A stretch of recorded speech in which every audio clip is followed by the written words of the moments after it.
le monde. Alors, M. Larault, tout à l'heure, m'a dit que j'avais l'honneur de faire l'évacuation. M. Larault, je suis ici pour faire l'opposé. Je suis ici pour faire en sorte que vous, en sortant d'ici, qu'on ne fasse pas l'évacuation de tout ce que vous avez appris aujourd'hui. Alors, là, ça fait toute la journée que vous jouez à l'éponge.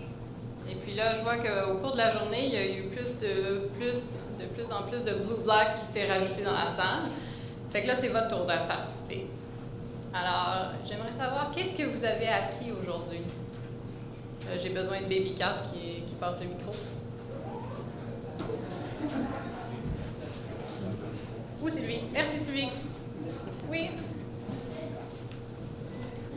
Bonjour, Francis, paramédic instructeur. J'ai trouvé intéressant, j'avais vu le projet de recherche qui était fait sur le CISTAT, que j'avais trouvé particulièrement intéressant de voir de rajouter quelque chose de différent de Cincinnati.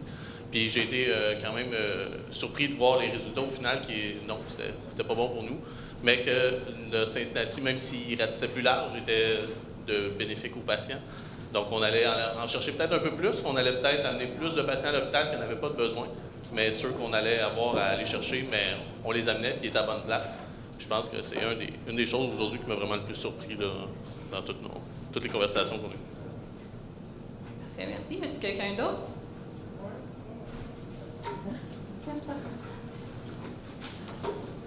Monsieur Gascon. Oui, bonjour. Stéphane Gascon, pour ceux qui ne me connaissent pas. Moi, ce que j'ai retenu de la journée, à propos de ce que Francis disait, qui était très pertinent, moi, ce que je comprends, c'est qu'on devrait peut-être réviser comment on oriente nos OCR transportés. Pas juste ceux qui ont un retour de bout, mais en même temps ceux qu'on transporte là, en ASP ou en VFIP persistant, avec peut-être des outils additionnels là, que Pierre a souligné. Donc, on va faire un projet pilote sur des soins avancés, peut-être comme ça. C'est ce que j'ai retenu.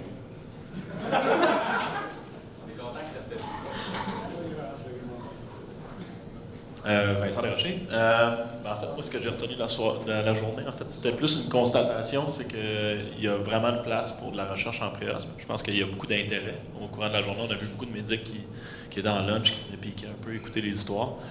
Moi, je pense que c'est la plus belle chose, en fait, c'est qu'il y a vraiment de la place pour la recherche chez nous, que ce soit au niveau RMU, au niveau paramédic, au niveau médecin hospitalier qui viennent porter de la recherche en préasthme. Moi, je pense qu'il y a vraiment de place à ça, puis de voir que tout le monde est ici pour écouter ça, moi, je trouve ça vraiment cool. Super. Un dernier?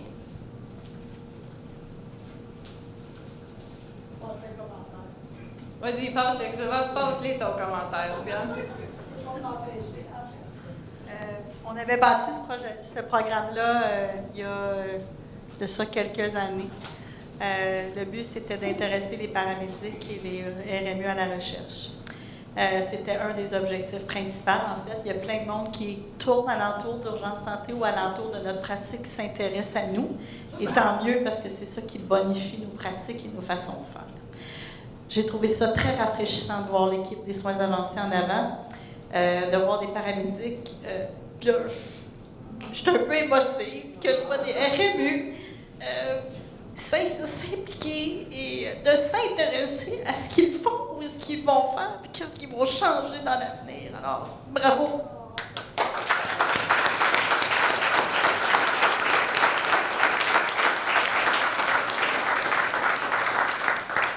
Y a-t-il quelqu'un qui peut donner un hug à Diane? Moi, j'ai une carte jaune.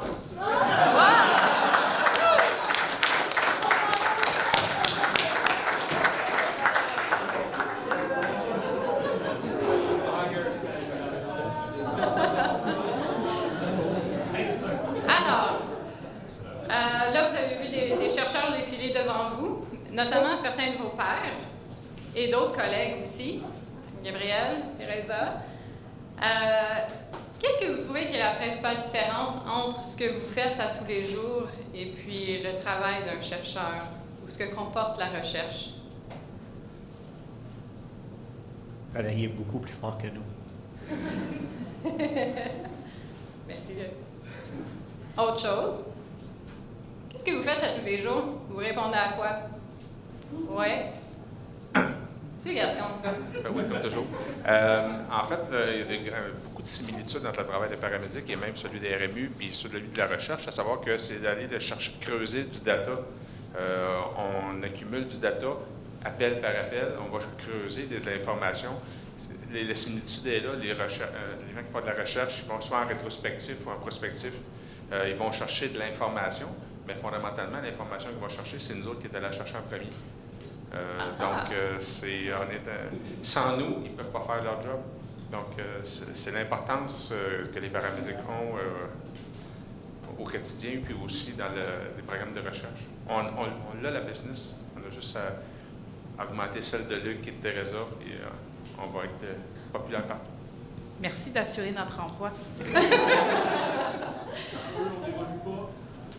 C'est ça. Ça prend combien de temps de faire une étude de recherche, selon vous? 5 ans.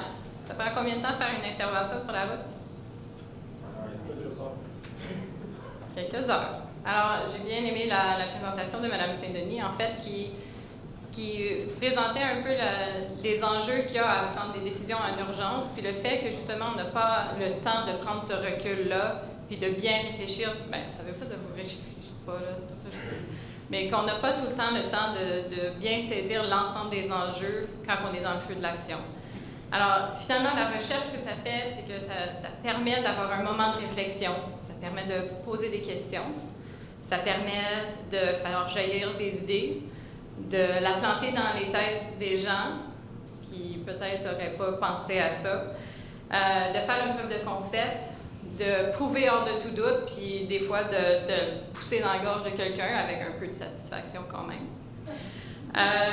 Ou simplement de ne pas se sentir seul, de savoir que les paramédics peuvent vivre les mêmes enjeux que des médecins à l'urgence, qui peuvent vivre les mêmes choses que les PR, qui peuvent vivre la même chose que plein d'intervenants, puis que vous n'êtes pas tout seul.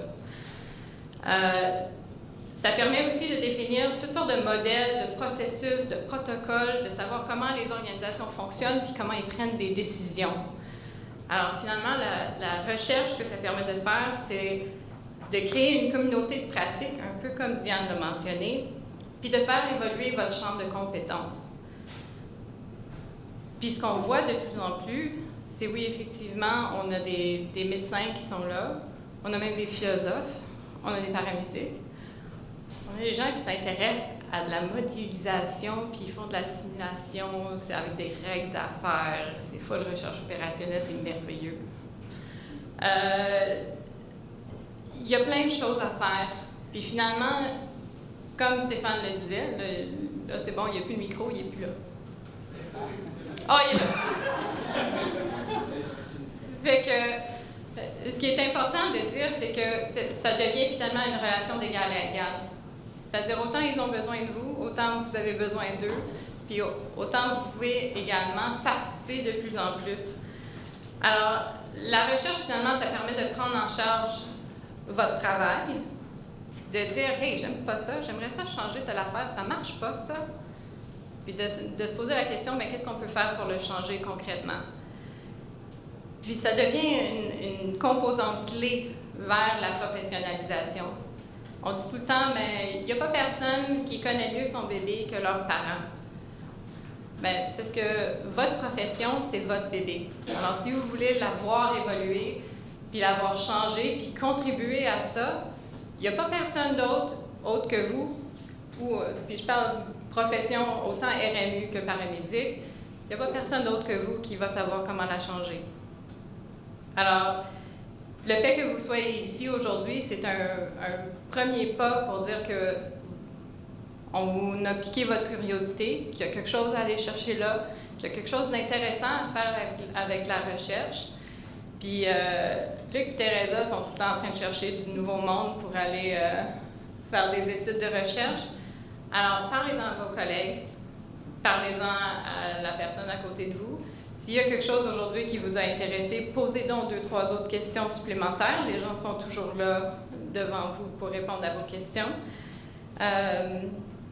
Et puis c'est ça. Donc, j'aimerais prendre l'occasion pour remercier l'équipe de recherche et l'équipe des communications pour l'organisation de la journée.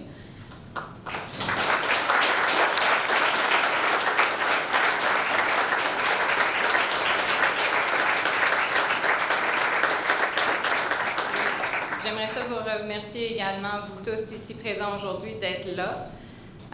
Merci à tous les chercheurs, autant nos employés, vos collègues qui ont présenté. Félicitations pour votre initiative. Et aussi les chercheurs qui sont ici présents parmi nous, qui, autant la paramédecine, c'est sexy, autant ils ont décidé d'aimer la paramédecine, autant qu'on puisse l'aimer nous. Alors, merci de vous intéresser à notre domaine puis de le faire progresser au même titre qu'on voudrait y participer. Alors, merci beaucoup. Passez une excellente fin de journée, puis à l'année prochaine.